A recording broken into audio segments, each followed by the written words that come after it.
High everyone, welcome back to another video. আশা করছি তোমরা ভীষণ ভালো আছো তোমাদের বাচ্চাদেরকে নিয়ে।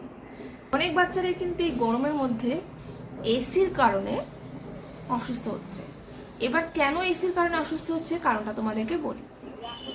প্রবলেমটা এসিতে থাকলে হয় না, প্রবলেমটা ঠিক তখন হয় যখন বাচ্চাকে তুমি এসি রুমের থেকে বাইরের রুমে নিয়ে যাচ্ছ, গরমের মধ্যে নিয়ে যাচ্ছ। সেই সময় এই যে চেঞ্জেস, এসি রুম থেকে গরমের রুমে বা কখনো বাইরে থেকে ঘুরে এসে বাচ্চাকে এসি রুমে ডিরেক্ট ট্রান্সফার করছো, এই যে দুটো ওয়েদারের যে একটা চেঞ্জ, দুটো ওয়েদারের যে এতটা ডিফারেন্স, এটা কিন্তু বাচ্চাদের বডি একেবারেই নিতে পারে না।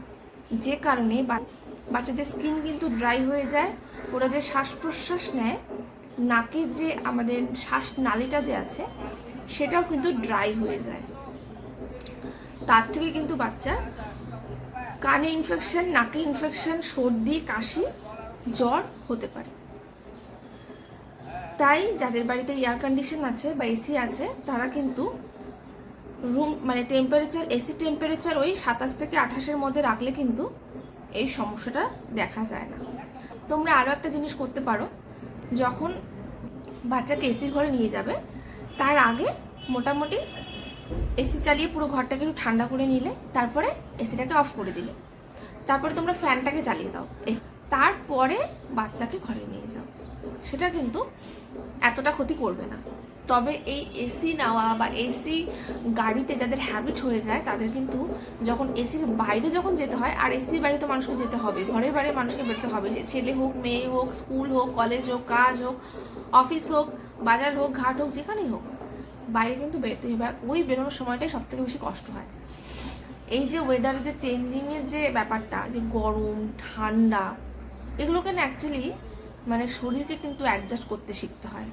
কারণ এগুলো কিন্তু প্রকৃতির নিয়ম, এগুলো কিন্তু শরীর মানে বডি যদি অ্যাডজাস্ট না করে তাহলে সে কিন্তু বারবার করে অসুস্থ হতে থাকবে। তাই এই জিনিসগুলো বডিকে অ্যাডজাস্ট করতে দিতে হয় ছোটোর থেকে। যেসব বাচ্চাগুলো শীতকালে রুম হিটারে, গরমকালে এসিতে যারা থাকে তাদের শরীরে কিন্তু ইমিউনিটি পাওয়ার কিন্তু অনেক কম থাকে, কারণ তারা ওই স্ট্রাগলটা শেখে না।